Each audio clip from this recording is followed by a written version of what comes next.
안녕하세요.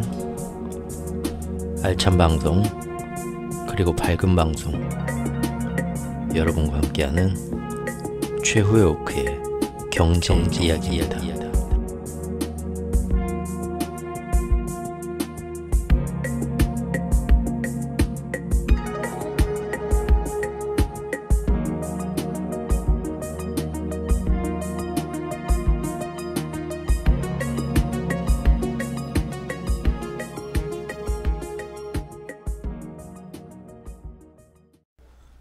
안녕하세요. 최오크입니다. 오늘은 저번 시간까지 지금 대만 해협의 긴장과 거기에서 지금 대만의 TSMC가 사실 얼마나 중요한 역할을 하고 그걸로 인해서 지금 내년 대만 총선이 얼마 안 남았는데 앞으로 또 거기서 어떤 우리가 생각지 못한 변수가 나올지 한번 좀 우리가 주의 깊게 한번 관심을 가지고 한번 살펴봐야 될 것 같다라는 내용으로 그쪽 문제를 좀 다뤘는데요. 지금 야권 단일화가 제가 좀 잘못 이해한 게 있더라고요. 야권 단일화 후보가 결정 난 것처럼 분명히 한 3, 4일 전에 우리나라 제가 한 기사를 보고 확실하게 결정 났구나 했는데 지금 보니까 아직 단일화 막판 조율 협상 중이랍니다. 그래서 지금 그건 좀 감안을 해야 될 것 같고요. 지금 거기에 지금 모든 미국과 중국의 관심은 지금 사실 거기에 쏠려 있는 것 같습니다. 그쪽 정치 선거판에 지금 야권의 단일화 후보 협상이 성공을 하냐 마냐 지금 그걸 보고 있는 것 같고요. 사실 이스라엘 팔레스타인 전쟁은 이란이 지금 참전을 안 하겠다고 했지만 그래도 지금 이미 네타냐후는 지금 인질 석방으로 나흘간 휴전하는 거하고 관계없이 앞으로 어떻게든 몇 달간 더 전쟁을 하마스가 완전 자기들 맘에 들어서 없어질 때까지 속이 시원해질 때까지 이 전쟁을 계속 이어가겠다고 지금 또 어제 오늘 얘기했고요. 결국은 이란이나 이런 애들이 참전을 하든 안 하든 상관없이 미국과 이스라엘은 역시나 우리 예상대로 장기전으로 끌고 가는 거죠. 우크라이나처럼 끌고 가면서 계속 이란은 참전 안 하겠다고 해도 헤즈볼라는 어떻게든 건드리고 예멘이나 이런 시리아 이쪽도 계속 지금 서로 건드리고 있죠. 이쪽은 항상 불안한 지역으로 만들고 그 전쟁을 빼먹을 만큼 빼먹고 이용해 먹을 만큼 이용하겠다는 이제 정확히 이제 어떤 식으로 나올지 근데 네타냐후가 워낙 지금 세계적인 여론이 안 좋기 때문에 그것은 지금 시장의 모습하고 해서 조금 더 이번 주까지 살펴보고 나중에 이제 회원 영상에서 한번 같이 짚어봐야 될 것 같습니다. 그리고 오늘은 일반인 분들한테도 다 공개하는 거는 조금 요것도 사실 회원 영상으로만 민감한 얘기는 돌리긴 할 거지만 그래도 이걸 저만 알고 다들 모르는 상태에 있는 거는 도저히 이건 양심적으로 이거는 말이 안 된다 싶어서 바로 대만 해협에 긴장하고 연결된 우리나라의 지금 상황, 우리나라가 지금 국민들이 얼마나 관심도 없고 또 세상 물정 몰라가지고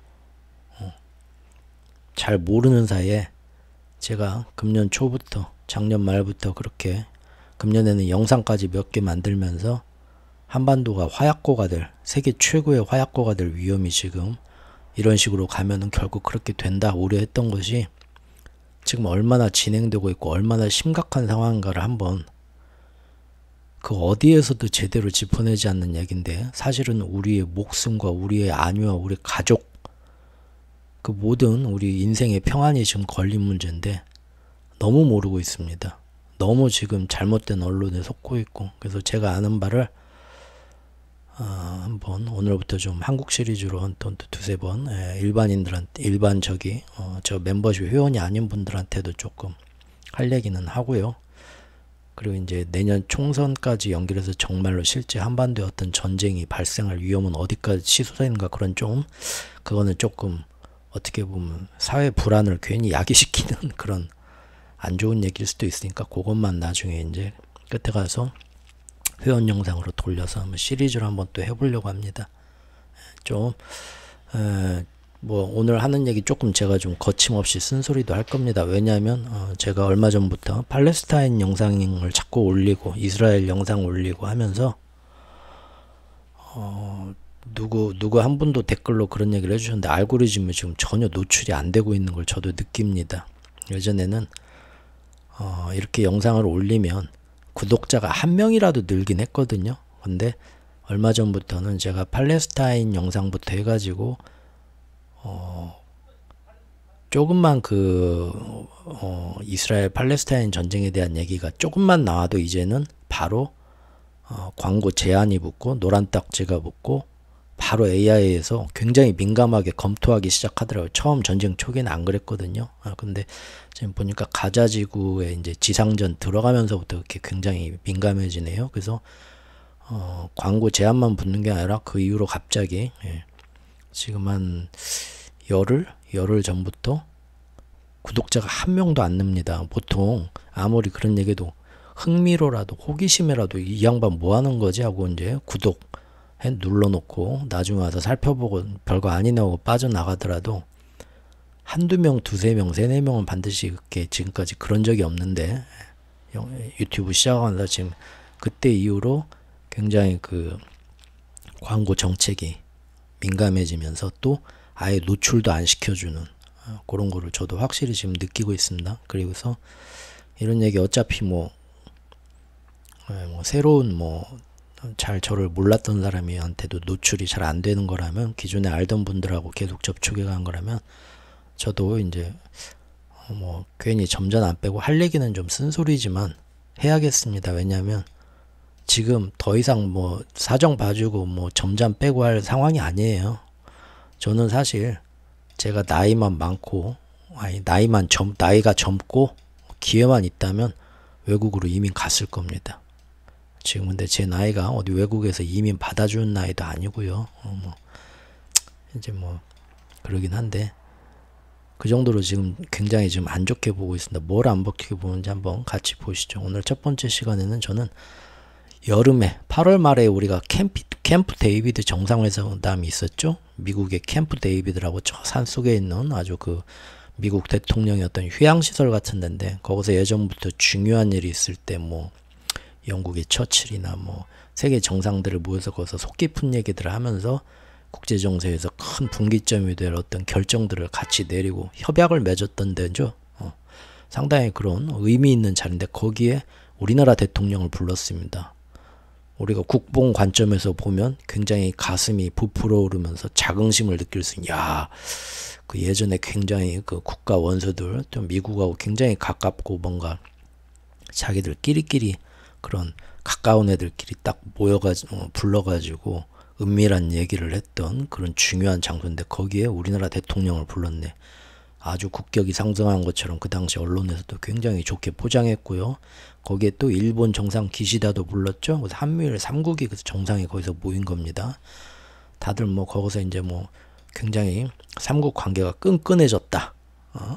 그렇게만 알고 계시는데 실상 그거는 굉장히 지금 우리나라가 안 좋은 그 나락의 구렁텅이로 빠지는 굉장히 안 좋은 그 결정적인 분기점이라고 저는 봅니다. 캠프 데이비드에서 뭔 일이 있었고 그걸로 인해서 우리나라 정세가 어떻게 변했는지 한번 같이 지금부터 보시죠. 제목 좀 자극적으로 달아봤습니다. 당신 캠프 데이비드가 뭔지는 알아? 예전에 이런 CF 있었죠? 니들이 개맛을 알아? 옛날 사람만 알죠 이제? 요즘 사람들은 이게 모르죠 이제? 예. 물론 캠프 데이비드에 대해서 그 당시 보면 여러 가지 내가 너보단 잘한다 하고 여러 가지 군사 전문 채널 밀덕 채널 그런 데서 여기서 또 앞으로 어떤 서로 군사 훈련을 같이 연합으로 하게 되고 또 우리나라 남자분들 이런 거 좋아하죠. 무기가 어떤 무기가 제일 세고 이 무기가 달달달달 이런 거 굉장히 흥분하고 좋아하고 우리가 더 이제 더 센 무기를 가지게 됐네. 지원을 받게 됐네. 그런 건 좀 우리가 지양해야 되지 않나 싶습니다. 예. 정말로 이걸로 인해서 국제 정세에서 우리 위치가 어떻게 변했나 거기에 좀 더 신경을 써야 되죠. 무기를 우리가 어떤 걸로 이런 걸로 만약 전쟁이 붙게 되면 시나리오에서 우리가 이 무기로 인해서 어떻게 할 수가 있다 그런 거 좋아하고 그런 거 이제 10대 20대 때 좋아해야 되고 나이 들어서도 그런 거에 흥분하고 그런 거에 빠지고 그러지 말자고요. 이제 좀 더 깊은 걸 봐야죠. 이제 자, 캠프 데이비드 그 당시 우리나라 어떤 국정 홍보하는 채널 거기에서는 야, 한국, 미국, 일본이 앞으로 매년 보기로 했다. 이렇게 새 시대로 기억될 캠프 데이비드의 한미일 정상회담이다. 너무 막 가슴이 벅차오른다 했죠. 우리 국력 신장의 증거다. 정말 그럴까요? 캠프 데이비드에서 우리는 그동안 우리나라로서는 일본의 극우 세력 맨날 신사참배하고 전쟁 피해 배상 같은 거 그런 거 뭐 택도 없다. 우린 잘못한 거 없다 했던 그런 일본의 극우 세력하고 우리나라가 항상 타협하지 못했죠. 툭하면 독도를 막 건들고 걔네들 닭게시모 하면서. 그럼 우리가 넘을 수 없는 서로의 한계가 있었어요. 그런데 이번에 미국의 중재는 아니고 사실은 거의 뭐 압박이죠. 우리나라를 압박한 건데 그 아래서 그런 짜잘한 그런 원한 관계는 다 잊어버리고 이제 모든 것을 대승적으로 화합하자. 그 삼국의 통합을 마련하자. 새 시대 언제까지 과거에 그런 거에 얽혀 있을 거냐. 뭐 아주 틀린 말은 아닌 것 같네요. 그런데 얼핏 들으면 좋은 말 같지만 정말 그 표면적인 그런 내용처럼 그런 진전이 있었을까 보자 이겁니다. 캠프 데이비드 합의를 보면요. 사실상 일본은 앞으로 새 시대를 위해서 우리하고 어느 정도 합의를 보자. 그 오래된 원한 관계를 떨치고 하는데 사실 우리한테 양보한 거 하나도 없습니다. 모든 것을 우리가 다 양보했죠. 뭐 알고 계실 거라 봅니다. 예. 더구나 미국은 그 가운데서 중재자인데 공평하게 중재를 하거나 뭐 야 그러면 너무 한국만 저기 뭐 얻어가는 게 없잖아 하면서 우리를 달래기 위해서 미국은 지금 전 세계에 작년부터 미중 패권 전쟁 시작되면서 전 세계에 선물을 뿌리고 있죠. 아프리카 뭐 유럽 뭐 남아시아 뭐 동남아시아 가서도 뭐 야 이거 얼마큼 지원해 줄게 이거 같이 뭐 해보자 돈 막 선물 돈 팍팍 뿌리는데 우리나라한테만 아무것도 안 뿌리고 있죠. 이번 캠프 데이비드 때도 일본 좋은 일 말하면서 우리가 모든 걸 다 양보했는데 미국은 그 가운데서 우리 달래기 위한 어떤 선물도 내놓지 않았고요. 오히려 지금 11월까지 이어지는 모든 경제협력 등의 선물은 계속해서 일본한테만 계속 더 주고 있습니다. 이제 언론에서는 강해진 한국이 만든 캠프 데이비드 정상회담 우리가 이 정도 위치까지 갔다 좋아들 하셨는데 사실 캠프 데이비드는 어떤 삼국의 앞으로의 경제 미래에 대한 협력 얘기는 하나도 없었죠.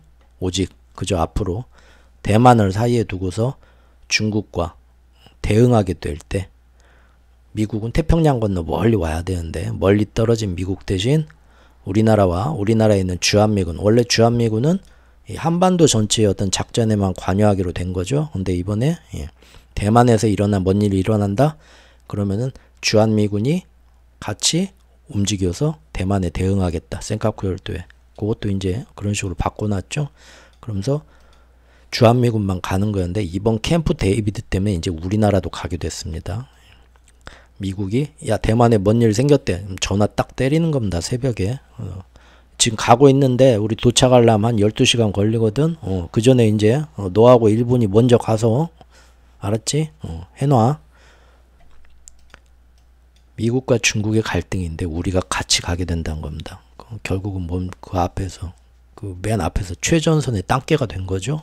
시킨 대로 총알바지 된 겁니다. 그리고 일본에 있고 또 일본의 주일미군도 공동으로 먼저 선제 대응해 달라는 그런 지시를 합법화하기 위해서 만든 회담이었죠. 한미일은 삼국은 북핵 프로그램, 합동 사이버번 경제안보 등의 공동성명을 발표할 수 있을 거다 했는데 결국은 뭐냐? 앞으로 매년 최소 한 차례 정상회의를 정례 개최하기로 합의를 보고 무엇보다도 군사 어떤 그 채널을 군사 협력하고 소통하고 훈련하고 대응하는 채널을 어떻게 할 건가 그것만 딱 정해놔 버렸죠 이번에. 즉 한미일의 일심 동체식 연합 군사체가 점점 더 이걸로 확고해졌고요. 북한과 대립이 갈수록 첨예해지는 우리 대한민국을 도와주는 거다 그런 명목으로 슬쩍 숨기고 있지만 실제로는 뭡니까?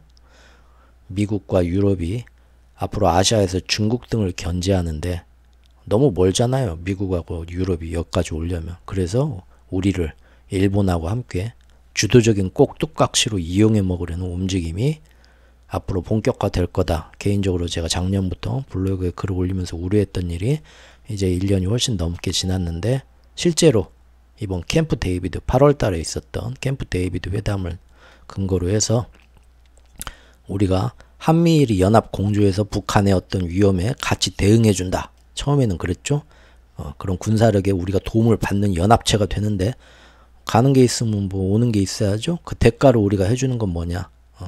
앞으로 한미일이 공동으로 움직입니다. 그래서 야, 뭔 일 있으니까 뒷산으로 나와. 우리는 거기 가기 싫은데요. 말할 수 없죠. 무조건 가야 됩니다.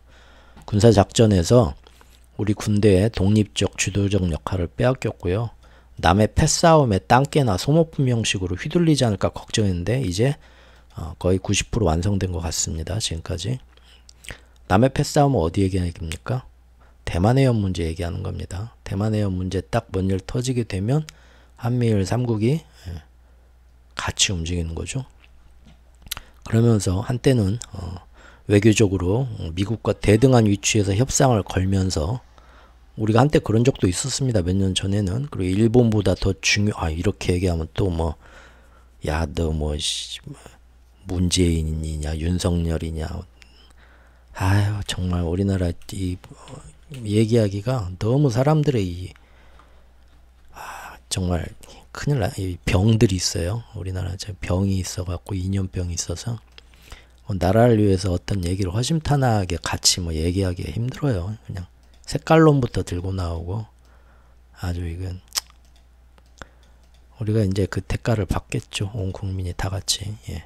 어쨌든 한때는 우리가 일본보다 더 몇 년 전만 해도 미국 정상이 우리나라 일본 정상 그때 아베 굉장히 뭐 가가지고 뭐 트럼프한테 뭐 하려고 막 엄청 신경 썼는데도 찬밥 엄청 개무시당했었는데 그나마 우리한테는 그렇게까지는 안 하고 우리 얘기를 더 중요하게 들어주고 우리 편에 우리 그런 거 다 느꼈죠.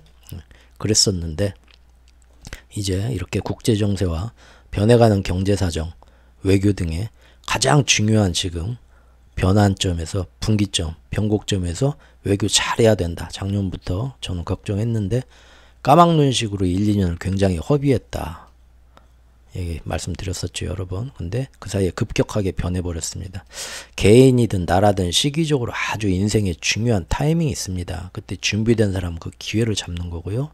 아주 중요한 그 기회가 온지도 모르고 놓쳐버리면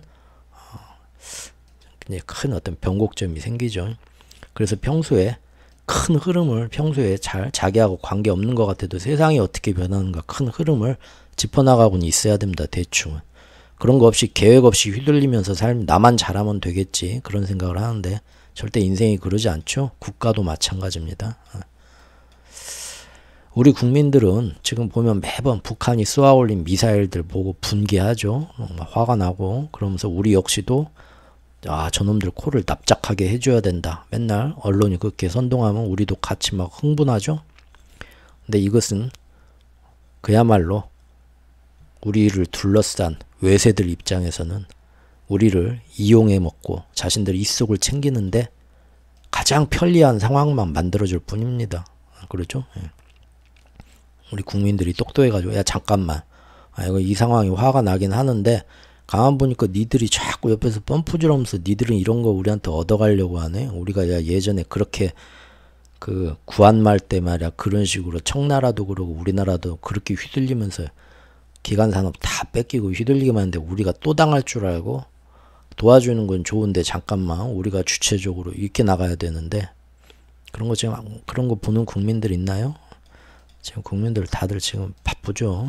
어떻게 지금 뭐 빚이 얼마에 영끌이 얼마에 지금 다 힘들고 돈이 있는 분들도 또 여기서 뭐 어떻게 또 한번 한탕 해볼까 다 그것만 관심 갖고 있죠.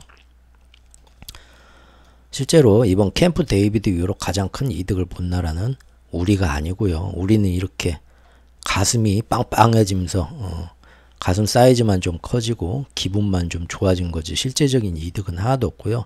진짜 이득을 본 나라는 일본입니다. 일본은 그 이후로요. 지금 여기 보시면 일본은 원래 그 태평양 전쟁 패전국이자 전범국이죠.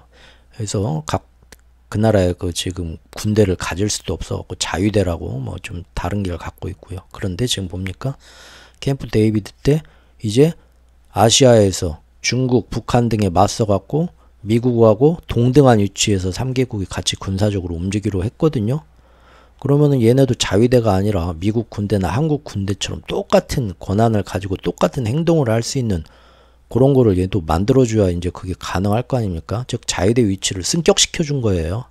실제로 지금 보면은 일본이 이번에 북한, 중국, 러시아가 뭐 극초음속 무기를 뭐 지들이 뭐 연대할 수도 있다고? 그럼 우리도 그거 요격해야지. 그거 요격할 무기 그러면 한국한테 주나요? 아니요. 미국하고 일본만 지들끼리만 공동 개발한답니다. 아니 뭐 같이 뭐 하기로 했다면서 왜 우리하고는 공동 개발 안 해? 몰라요. 왜 그런지는. 그리고 또 토마호크 도입 기간. 원래는 이거 전범국이나 그런 걸로서 미국에서 이렇게 여기다 팔기가 좀 껄끄러웠죠. 그런데 이제는 뭡니까? 미국 워싱턴에서 이 캠프 데이비드 이후로 이제 지들끼리 둘이서만 만납니다. 이렇게 딱 정해놓고선 그래가지고 일본 일본 스스로의 방위를 넘어서 반격 능력까지 확보하도록 미국이 도와주겠다. 예전에 이제 2026년까지 예정되었던 토마호크 더 많이 더 빨리 주겠다. 이런 식으로 가고요. 그리고 이건 예전에도 한번 소개드렸겠지만 이미 일본에서 조용히 스스로 핵무기를 만들려는 움직임이 나오고 있죠. 이스라엘이 국제사회에 허락 없이 몰래 은밀하게 미국이 눈 감아주면서 핵 보유국이 된 것처럼 일본도 이미 요거 아직도 못 보신 분들은 한번 보시기 바라겠습니다. 이미 이것 때문에 이번에 후쿠시마 오염수를 굳이 무리해서 지금 막 미리 방류하는 국제적인 승인, 미국과 유럽의 승인을 이번에 얻으려고 하면서 억지로 방류하는 이유도 사실은 여기서 면죄부를 얻어놓고 법적으로 지금 이 아오모리현에 있는 핵연료 재처리 시설을 내년부터 가동하면서 여기서도 삼중수소가 어쩔 수 없이 엄청 나오는데 여기서 국제적 승인을 얻으면 여기도 이제는 그때는 일사천리거든요. 근데 이 핵연료 재처리 시설은 뭐냐? 플루토늄 농축해가지고 자국에서 이제 비밀리에 핵무기 만들 수 있는 아주 그냥 일사천리죠.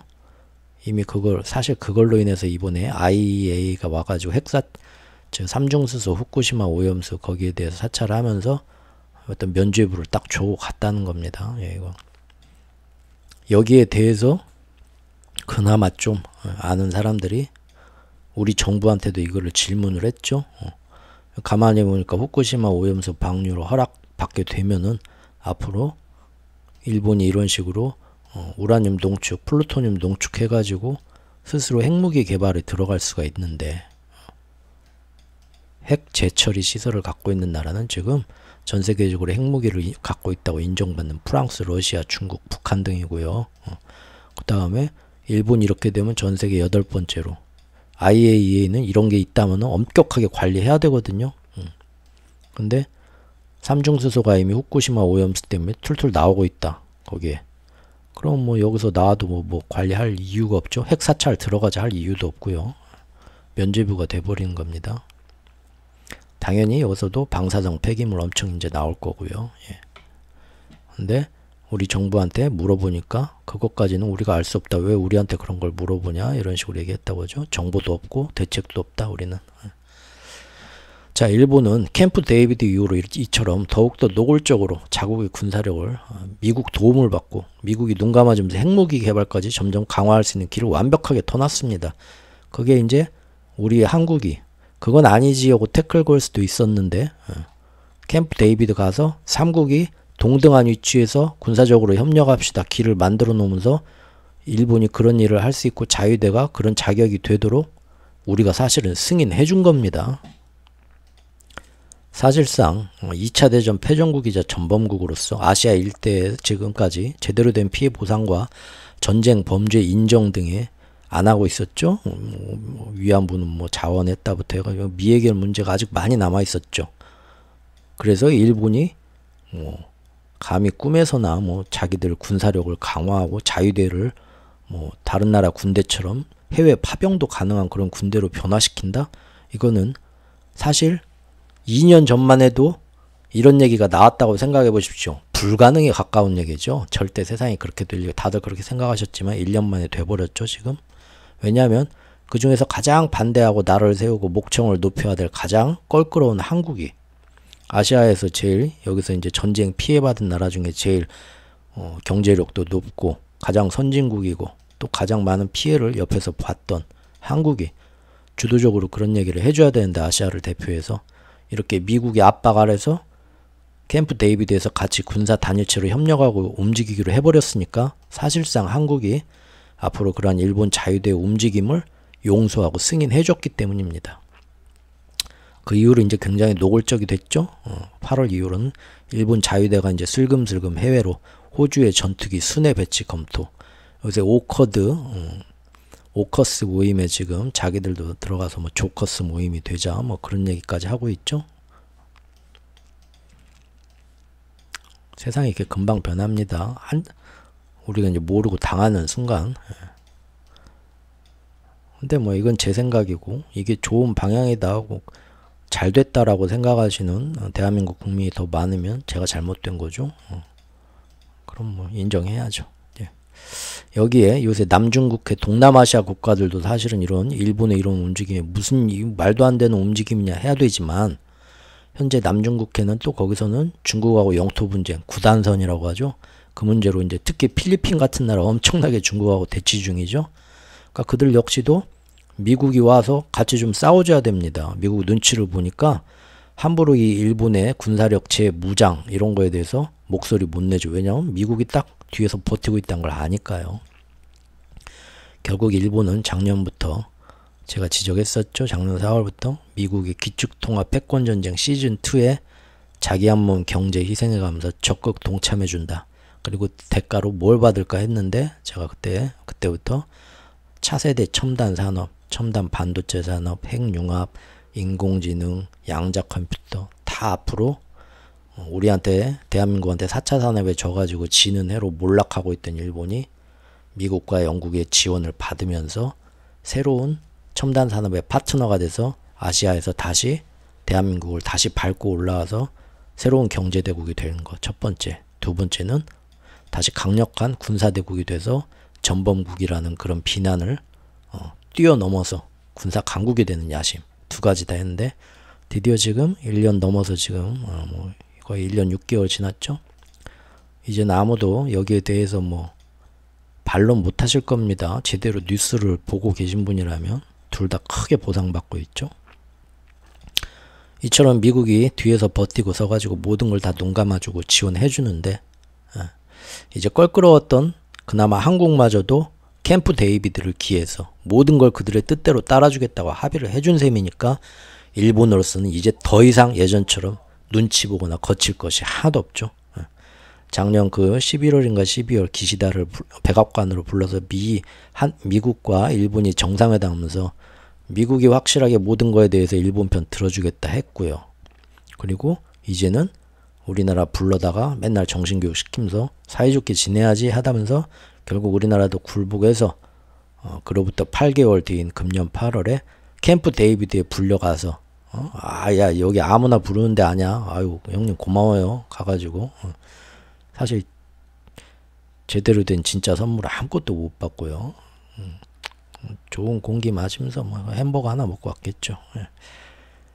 그러면서 이제 일본에 대해서 이제는 뭐 딴지 걸지 말고 다 니들이 우리 미국이 하라는 대로 다 니들도 따라와. 대한민국 그렇게 하기로 했으니까 이제 진짜 모든 것은 이제 거칠 게 없습니다. 바로 이제 그러고 나서 캠프 데이비드 이후에 뭐 이런 거 뭐 나오죠.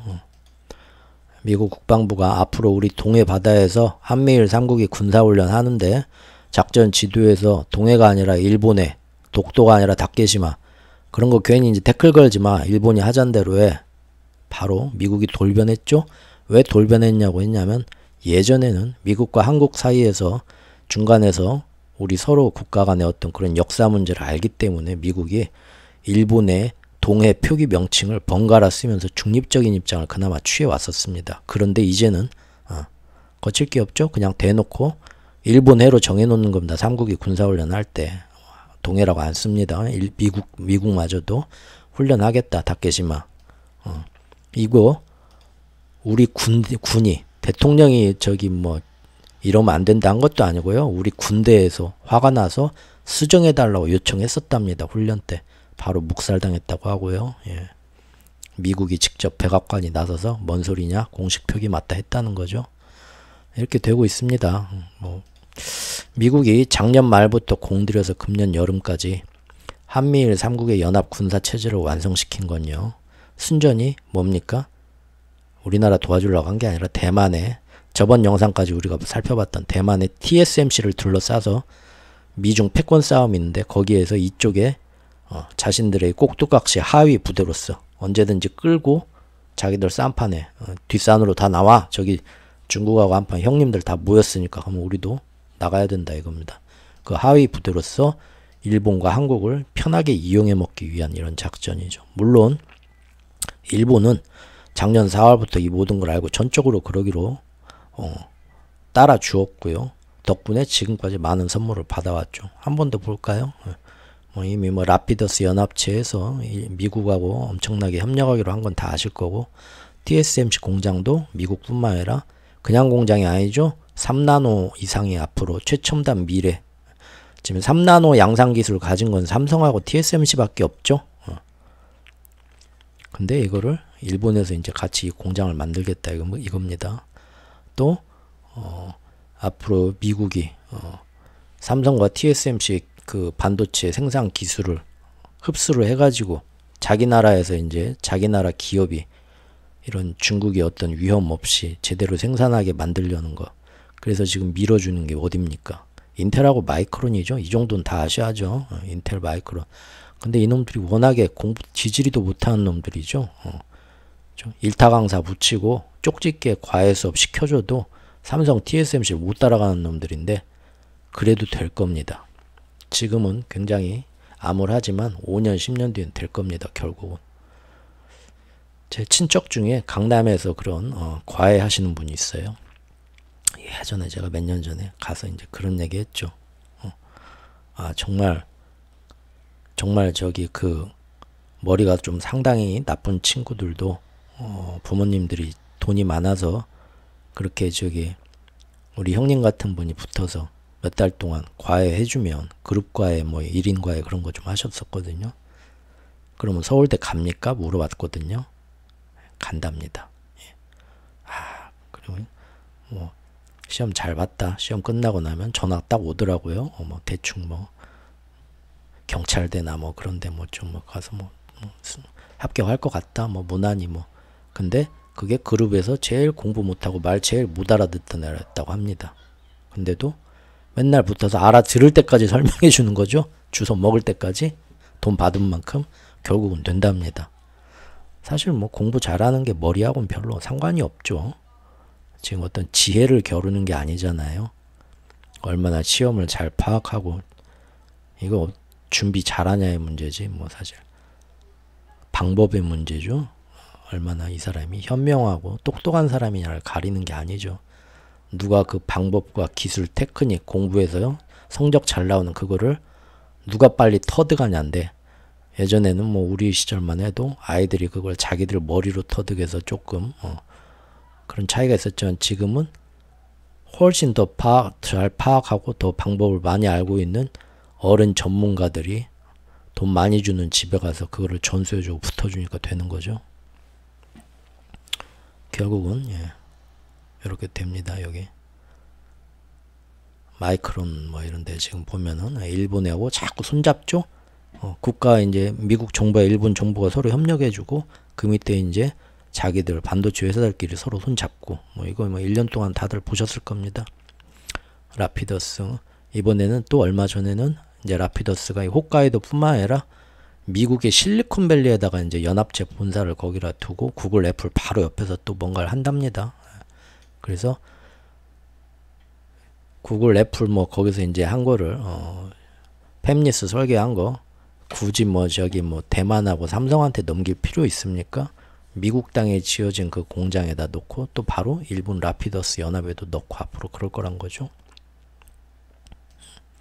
그리고 유럽 역시도 프랑스 역시도 앞으로 라피더스 일본하고 미래 1나노 기술 개발을 같이 협약을 체결을 하고요. 이제 3나노 나왔지만 최신 1나노 나오는 거 그런 거 우리하고 손잡는 게 아니라 미국, 유럽이 전부 다 일본하고 손잡고 앞으로 열심히 연구 개발해서 10년 뒤에 전 세계 1나노의 최신 반도체 기술은 우리들끼리 쌈 싸먹자. 지금부터 들어간다는 겁니다. 제일 지금 기술력 앞선 거는 우리나라잖아요. 일본 반도체 기술 뭐 우리나라에 비하면 허접한데 지금 엄청나게 떨어졌네. 근데도 자기들끼리 이렇게 한다는 거죠. 우리는 완전히 따돌림 당하고. 아이고 참. 삼성전자 혼자서 지금 고군분투하고 있습니다. 하지만 역시 뭐 퀄컴 뭐 이런 뭐 미국에서 이런 뭐 최신 3나노 어떤 그 주문 받고 해야 되는데 자꾸 이 기사 보시면 아시겠지만 이상하게 우리가 어떤 수율이나 양산 이런 것도 지금 TSMC보다 조금 앞서 있는데 우리한테 주기로 한 주문량도 자꾸 TSMC로 다시 가려고 합니다. 위에서 정부가 압력을 넣는 거죠. 미국 정부가 웬만하면 대만하고 일본하고 묶어서 사업을 하는데 더 도움을 주겠다고 나오니까 미국 회사들도 그게 가는 겁니다. 완전히 우리를 대놓고 지금 반도체 왕따 시키고 우린 토사구팽하고 저는 그래서 삼성의 미래를 굉장히 안 좋게 봅니다. 삼성 자체 문제가 아니라 국제 정세에서 우리나라가 지금 따돌림 당하고 있고요. 우리 삼성도 지금 이미 버렸어요. 일본은 이미 이렇게 여러 나라의 도움을 받으면서 반도체 기금도 30조 층액 앞으로 5년 10년 동안 어마어마한 예산 뭐 미국도 그러고 유럽도 그러죠. 앞으로 전 세계 나라에서 어떤 위치를 차지하냐는 첨단 반도체 기술 누가 갖고 있냐요. 우리가 최신 3나노 기술 갖고 있고 우리가 이거 잘만 하면 우리가 전 세계 최고가 될 수도 있는데도 지금 국제정세 외교 이런 거 아무것도 모르고 여기서 따돌림 당하고 이런 거에서 제대로 뭔가 정부가 힘을 발휘를 못하면서 이거를 지금 싹 뺏기고 앞으로는 지금 보십시오. 한국 반도체 기반시설 내년 예산 0원입니다. 0원. 옆 나라가 30조 하는데 구군이 지금 쫙 떨어지고 있습니다. 그런데 사람들 그런 거 신경 안 쓰죠. 철저히 지금 국제관계에서 삼성은 왕따당하고 있습니다. 그리고 너무 옆에서 보기에 부럽게도 미국과 유럽의 전폭적인 지원을 받고 있는 일본 반도체 산업과 또 대놓고 이런 식으로 편애받는 대만의 TSMC 공정거래위원회 같은 거 있으면 얘기라도 하고 싶죠. 그러나 삼성은 국내에서도 지금 그럼 우리끼리라도 어떻게 이악 물고 해보자고 우리나라 정부가 삼성 도와주려고 합니까 지금? 재정 건전성 그놈의 그 전 정부에 비해서 잘했다는 얘기만 듣고 싶어가지고 재정 건전성을 나라 빚을 저놈들이 이만큼 늘려놨어 우리가 이만큼 줄여놓을 거야 그 얘기 좀 하고 싶어가지고 그런 정부 정책 때문에 전 세계가 지금 빚이 많고 힘들어도 어떻게 해서든 포기할 수 없는 건 차세대 반도체 산업이다 해서 거기에 사활을 걸고 국가가 지원해주는 이 중요한 시기에 우리 삼성만 내년 예산 빵원 아무런 국가 지원 못 받고 있죠. 국민들 역시도 그런 건 모르고 오직 내가 사는 삼성전자 주가가 얼마나 오를까 하는 그런 근시안적. 그래서 삼성 반도체 재고가 언제가 바닥이래. 언제부터 반도체 경기가 반등이래. 그거는 뭐 다 박사님이세요. 하지만 지금 이런 내용들 걱정하는 얘기는 별로 없죠. 다시 그냥 다만 삼성전자 주가가 언제 올라갈까만 집중하고요.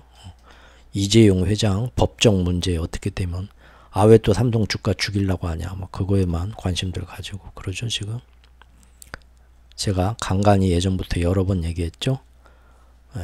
지금 이재용 회장의 마음은 운동회 날 졸업식 날 다 엄마 아빠 와가지고 김밥에 삶은 계란에 어이구 우리 자식 잘했다 잘 뛰었다 선생님한테 가서 선생님 이것도 좀 드셔보세요 담임 선생님한테 하면서 돈 봉투도 슬쩍 껴주고 우리 애 잘 부탁합니다 해야 되는데 지금 운동회 날 졸업식 날 엄마 아빠 다 맞벌이 하나 안 오고요 혼자 갔어요. 혼자 도시락도 없고 돈 1,000원 있습니다. 이걸로 빵 사 먹어야 돼요 점심때.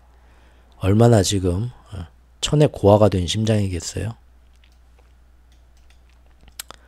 돌아가신 아버님 생각나겠죠 지금. 왜 먼저 가시고 보니까 치맥 교촌 예전에 그 저기 구치소에서 나와갖고 그날 치맥 배달시켜 먹었다는데 제가 기프티콘 좀 주고 싶습니다. 우리 이재용 회장 위로해주고 싶은 마음에서 카톡 번호라도 알아야 내가 치킨 기프티콘 교촌 치킨 그때 시켰다고 알고 있는데 쓸데없는 얘기했고요.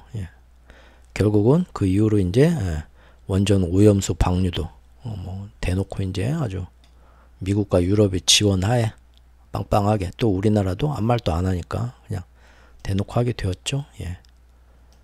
심지어 오염수 방류한다고 한 날 미국이 나와서 공식적으로 지지한다는 공식 성명을 발표까지 해줬습니다. 이렇게까지 힘을 실어주죠. 우리가 뭐라 할 수 없죠. 이제 이처럼 우리가 금년 들어서는 이것저것 자존심 다 접고 미국과 일본 하자는 대로 다 따라줬는데도 중요한 건 우리한테는 그 어떤 선물도 없다는 겁니다. 아, 이건 좀 아니지. 이거 좀 제가 좀 전화라도 좀 백악관에 이건 좀 아니지. 사람이 사는데. 현재 미국 편에 줄을 선 게 이번 패권 다툼에서 어딥니까?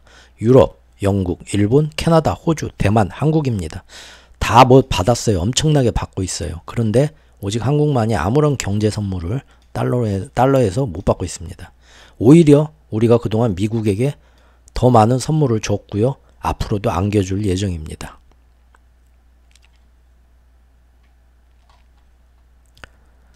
뭐 IRA부터 해가지고요. 뭐 미국 경제 성장률 다 올려주고 72조 원 지금까지 거기다 우리가 갖다가 돈 쏟아 묻어주고 했죠. 예. 그런데 문제는 저기 우리들이 다 가슴 뿌듯해하면서 자랑스럽다는 이 캠프 데이비드에서 이때부터 이제 뭔 얘기가 나왔나요? 뉴스 보시면 아시겠지만 중국을 직접 우리나라 대통령이 중국을 직접 거명하면서 비판합니다. 여기서 지금 둘이 듣고 있죠? 이어폰으로 잘한다. 시킨 대로 다 해라 하고. 이게 뭡니까? 중국하고 날 세워봤자 지금 우리나라 지금 경제가 지금 계속 뭐 상저하고 될 거다 막 하면서 날마다 지금 역대로 지금 1년 사이에 우리나라 수출 경제가 최고로 쪼그라들었는데 우리나라 수출 제일 많이 밥 먹여주는 애가 어딥니까? 중국이죠.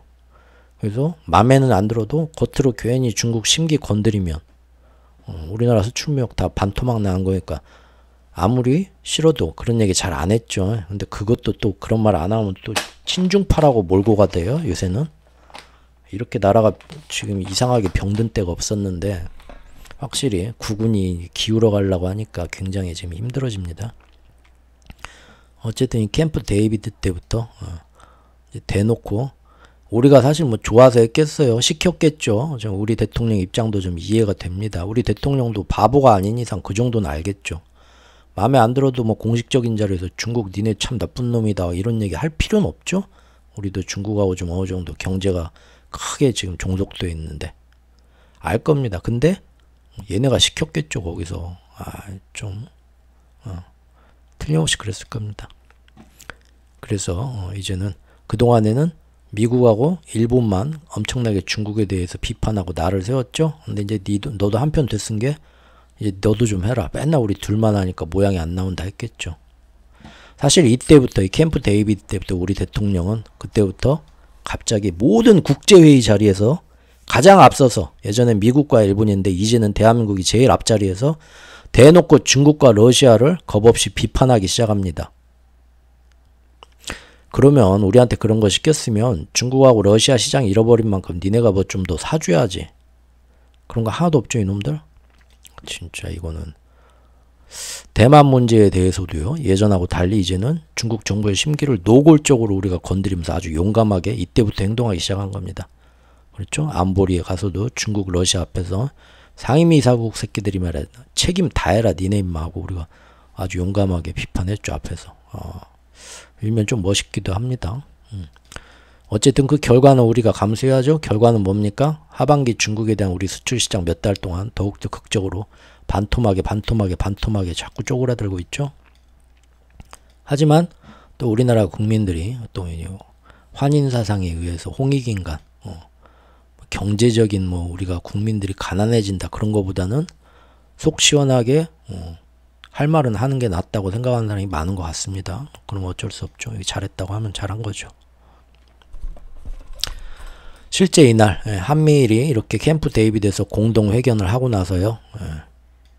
6시간 만에 중국이 어따 대고 지금 여기서 윤석열 대통령이 중국이 어쩌고 저쩌고 말이야 니네 대만에서 이러면 안 되지 하니까 화가 나가지고 공동 기자회견 하고 6시간 만에 중국이 이제 무력 시위했죠. 어마어마하게 지금 군용기 45대에 지금 뭐 와 군함 9척 거의 뭐 전면전입니다. 대만 해협 근처에 다 띄우고요. 예, 막 난리를 쳤습니다. 이게 지금 중요한 게 뭡니까? 우리가 가서 차라리 북한 이놈들아 인마 핵무기 개발 그만둬 깝치지 마라 이 얘기나 했으면 억울하지는 않지.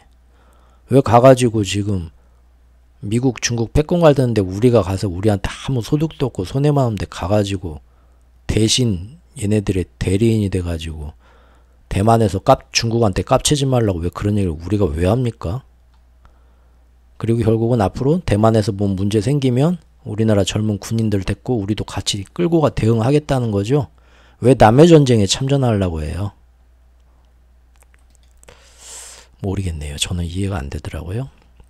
괜히 나무 싸움에 총 들고 가가지고 최전방에 서주겠다는 얘기는 도발하는 건데 참 이런 거네요.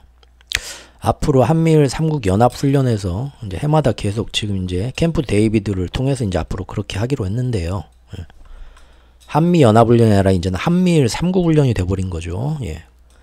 그럼 우리가 이 안에서 그들과 동등한 위치에서 작전권을 가지게 될까요? 아니죠. 같이 군사정보 공유하면서 최종 결정은 미국이 내리고 우리는 따라가는 거죠. 근데 지금 보면은 그 안에서도 미국과 일본이 더 우위를 점하고 있죠. 결국 시킨 대로 움직이는 땅개 역할입니다. 지금까지 벌어진 일로 봐서는요. 거의 가능성 90% 이상입니다. 그런데 대부분의 국민들은 이런 상황 잘 모르고요. 매번 집중하는 건 북한이 또 미사일 쐈네. 저 새끼들 아주 그냥 없애버려야지 이 땅에서. 그래서 우리는 또 그놈들을 어떻게 북한 놈들을 응징해야 하냐. 여기에만 자꾸 몰입하죠. 유럽이나 남미에도 극우 정권들이 있는데요. 그 극우 정권들은 조금 우리나라하고는 다르죠. 우리도 걔네들처럼 이렇게 외세의 이용만 당하지 말고 진짜 거기 극우들처럼 우리 실리를 찾자고 말이라도 해야 되는데 그렇게 되면 바로 우리는 이념과 진영 논리의 공격을 받으면서 이 새끼 저기 빨갱이네. 북한 편이야? 중국 편이야? 어디 저기 미국이 하자고 해서 하는데 어디 토를 달아. 자아 비판해야 되죠. 저도 그런 얘기 들으면 엄청나게 예전에 댓글에다가 막 해명했습니다. 저 진짜 미국 사랑하고요. 무슨 제가 말도 안 되는 중국이 저기 실세를 잡는 그런 세상 저는 차라리 진짜 자살하고 말지 그런 걸 못 봅니다. 그렇게까지 얘기를 해야 되는 참 어쨌든 외세들 입장에서는 지금 올해 금년도 같이 우리나라처럼 참으로 참 이처럼 이용해 먹기 쉬운 상대가 없을 겁니다. 물론 이런 북한 같은 상대의 군사 무장과 도발에 대해서 우리도 가만히 있을 수만은 없습니다. 그러나 분명한 건 우리도 그들한테 지지 않기 위해서 무언가를 더 하면 할수록 군사적으로 그들도 당연히 안 지려고 무언가를 더 하게 되고 무한경쟁 들어가는 거죠. 그처럼 끝이 없는 자존심 싸움, 군비 증강 강화는 갈수록 결국은 예전보다 긴장과 갈등을 고조시키게 되고요. 역사를 뒤돌아봤을 때 어디서든 항상 안 좋은 결과가 튀어나왔었다는 점입니다. 결국 작년부터 이 좁은 한반도 땅에서는 처음에는 스스로 우리가 북한을 이겨먹는 자주 국방력을 강화한다. 좋은 취지로 시작됐죠. 하지만 실제 결과는 어떻습니까? 금년 들어서 여기 보십시오. 북한이 그 어느 때보다도 역대로 많은 발사체를 1년 사이에 더 많이 쏘아 올렸습니다. 여기 보십시오. 대륙간 탄도미사일입니다. 그것도 미사일이 서울로 가는 게 아니라요. 제주도 넘어서까지 떨어지고 동해역까지 떨어지고요. 계룡대가 아니라 저기 제주도까지 떨어지고요. 옆나라 일본 가고요. 미국까지 날아간다는 겁니다. 지금 여기 일지 쭉 보십시오. 기가 막힙니다. 금년 1월 1일부터 9월까지 난리도 아닙니다. 뭐 좋게 볼 수도 있죠. 이제는 우리가 대신 그 대신에 우리 혼자 대응하는 게 아니라 한국, 미국, 일본 3국이 연합해서 든든한 군사 협력체를 얻었다. 뭐 그렇게 해석할 수도 있겠죠. 하지만 이미 한미 관계는 한미 동맹은 그 전부터 있었고요. 사실 그 전부터 있던 한미 군사 협력에 괜히 일본만 끼워준 건데 일본은 덕분에 자기 아무것도 법적으로 할 수 없는 자위대가 은근슬쩍 우리하고 똑같이 훈련하고 똑같이 파견되고 똑같은 군대가 돼서 자위대 위치만 우리가 승격시켜갖고 끼워줬으니까요. 사실은 북한의 뭐 미사일 그걸 핑계 삼아서 우리가 일본 좋은 일만 해준 셈입니다. 한미일 정상회담 최소 연 1회 정례하기로 했다. 3국 군사훈련 강화하기로 했다. 이렇게 나오죠. 여기 나오잖아요. 기사에도.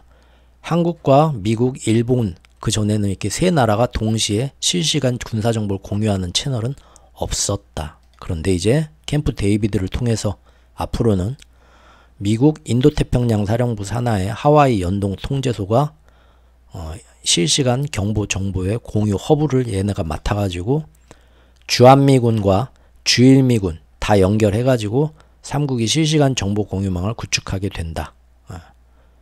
결국은 뭡니까? 이쪽에서 일어나는 일도 다 그전에는 한국과 미국끼리만 정보 공유하고 일본은 지들끼리만 뭐 막 해가지고 서로 막 얘기가 틀렸죠. 미사일 한 방 쏘면은 한국, 미국에서 파악하는 거랑 일본에서 파악하는 정보랑 틀렸죠. 근데 일본도 여기다 끼워주고 같이 우리는 자위대라서 이렇게 어떤 하기가 좀 괜찮아 우리가 해준다는데 뭐 같이 끼워가지고 동해라고 하지 말고 일본해라고 하자 편하게 뭐 다케시마라고 하지 뭐 하면서 우리 근데 저기 자위대 괜찮다니까 불러가지고 미국군하고 한국군하고 똑같이 다 훈련하고 다 작전 짜고 이제 좀 있으면 이것이 작전 지역이 우리나라 본토까지 돼가지고요. 일본 자위대 군대가 그 우리 이순신 장군이 있는 그런 남해안도 다 상륙해가지고요. 뭔 일 터졌을 때 북한하고 뭔 일 터졌을 때 인천 상륙작전 하듯이 일본군이 미군하고 같이 들어와서 뭐 하는 그런 작전도 다 가능하게 이제 만들 겁니다. 그게 유엔사 작전, 유엔사 요새 돌아가는 꼴인데요. 그 맨 마지막에 제가 얘기를 드리겠습니다. 그리고 이걸로 끝난 게 아니죠. 우리가 캠프 데이비드에서 이런 일이 사실 꼭 우리 대통령을 욕할 것도 못 돼요. 사실 뒤에서 미국이 사실은 모든 걸 꾸미고 압박을 넣은 거니까 우리가 힘이 없으니까 끌려갈 수밖에 없죠. 결국은 이걸로 인해서 우리는 가슴은 뿌듯해지고 우리도 나란히 미국과 일본과 어깨를 나란히 하는 아주 그 정도 위치가 됐네. 좋아할진 모르지만 사실상 더 안 좋아진 건 이제부터입니다. 뭐냐면 중국과 러시아와 북한이요. 그전에는 북한하고만 티격태격 했는데 그렇죠? 대신 러시아에는 저기 뭐 초코파이도 팔고 팔도 도시락도 팔고 좋았잖아요. 그래서 싼 원자재나 자원도 많이 수입했고요. 우리가. 그리고 중국하고도 티격태격 하게 뭐 사드 뭐 그런 것 때문에 티격태격 하긴 했지만 가장 많이 해마다 많은 무역 교역을 했었죠. 그런데 이제는 중국, 러시아, 북한 우리가 일본하고 미국하고 이렇게 3국 연합으로 군사훈련 하게 되니까 중국, 러시아, 북한이 3국 연합으로 훈련을 합니다. 어디서 합니까? 우리나라 동해에서 하고요. 남해에서 하고요. 황해에서 합니다. 이런 꼴이 지금 저 죽을 때까지는 이런 꼴은 상상도 못했어요. 솔직히. 근데 1년 만에 이렇게 세상이 변했죠. 이 3국이 우리 바다 근처에서 초유의 연합훈련을 하는 상황까지 봐야 됩니다. 결국 1년 사이에 한반도를 둘러싼 전쟁 위험도가요. 역대 최고로 변화한 것입니다. 그리고 이것이 제가 상반기에 굉장히 우려하면서 걱정해왔던 바인데 결국은 10달 지나고 이렇게 됐네요. 오늘 1부는 여기까지 하겠습니다. 오늘 또 다음 2부에서는 이제 정말로 우리들의 혓마당이 우리 땅과 우리의 동해, 황해, 남해가 어떻게 정말로 세계에서 제일 위험한 화약고가 되었는가.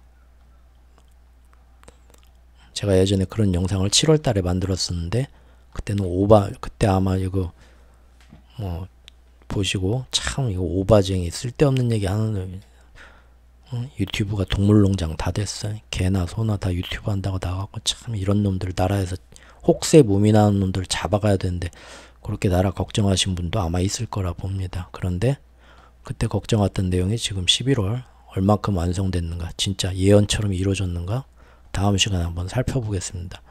이거 사람들 잘 신경 안 쓰시는데 지구촌 최고의 화약고가 되었습니다. 지금 여기가 아주 멋진 전선이 되었어요. 그리고 여기서 전 세계에 가장 많은 핵무기들이 우리 주변에 다 지금 이제 포진될 겁니다. 개수가 아주 멋있죠. 예전에 제가 금년 3월에 핵무기 얘기 슬쩍 꺼내는데 결국 그렇게 된 겁니다. 우리하고 북한 문제가 아니라 미국, 중국 패권 전쟁에 끼어가지고 우리가 그 사이에서 대리 전쟁터가 지금 돼가는 꼴이죠. 요걸 2부에서 볼 거고요. 마지막에는 가장 최근에 일어나는 유엔사 복원 움직임. 이거 뭘 위한 건가? 그리고 이걸로 인해서 완벽한 어디서든 전쟁이 일어났을 때 법적으로, 행정적으로 일본군도 오고 미국군도 오고 유럽군도 오고 우리 군까지 해서 대만 땅이든 한반도 땅이든 우리나라 동해, 황해, 남해든 대만 해협이든 센카쿠 열도든 남중국해든 간에 법적으로 이 나라들끼리 전부 다 지금 유엔사를 마지막으로 해가지고 다 협정을 맺어가지고 언제든 같이 출동하고 같이 참전할 수 있게 만든 겁니다. 이게 뭡니까? 아시아 전선에서 나토 연합을 만든 겁니다. 나토 연합이 그렇게 움직이죠? 아시아에서 나토 연합 같은 그런 건 없지만 실질적으로 이번 이제 정부에서 추진하는 유엔사 이것도 지금 미국이 압박 넣어서 됐다고 봅니다. 예. 그렇게 할 거면 어쩔 수 없는 시대의 흐름이라면 우리한테 그만한 좀 대가라도 좀 줬으면 좋겠는데요. 아무것도 못하고 삼성이라도 좀 살려주지. 예. 정말로 이것이 얼만큼 앞으로 뭔 일만 터졌다 하면 이것이 순식간에 우리끼리 티격태격하는 연평도 포격 문제가 아니라 야야 뭔 일인데 하고 아까 말한 모든 우리의 우방국이라는 나라들이 다 달려와 가지고 지금 이스라엘 팔레스타인 분쟁, 우크라이나 분쟁처럼 티격태격하면서 오래도록 끌고 갈 수 있는 그런 아주 험난한 지역으로 지금 만들어 놓은 세팅이 끝나고 이것이 위험한 게 뭐냐? 우리나라 내년 4월에 총선이 있죠. 총선에서 지금 여당이 지지율을 회복하려면은 거짓말 같지만 이스라엘의 네타냐후도 사실 그렇게 지금 실각당하기 전에 전쟁 터뜨린 거죠. 예. 그래야만 자기 실각이 늦춰지고 극우가 다시 힘을 얻으니까요. 우리도 지금 내년 총선 전까지 지금 세팅을 이렇게 빨리 끝내는 거 보면 이제 석 달, 넉 달 남았는데 언제든 이용해 먹을 수 있는 그런 자세가 됐다는 거. 요거는 좀 민감한 문제니까요. 마지막 시간에 한번 다뤄보도록 하겠습니다. 예. 오늘 끝까지 들어주신 분들 요새 조금 되도록이면 1시간짜리를 좀 짧게 끊으려고 좀 더 짧게 만들려고 노력 중입니다. 좀 소소하고 재밌는 얘기는 못하더라도 대부분 뭐 제 얘기 재밌어 하는 것도 아니고 다들 바쁘시니까 내용만 해야겠죠. 다음 시간에 그럼 또 뵙겠습니다. 감사합니다.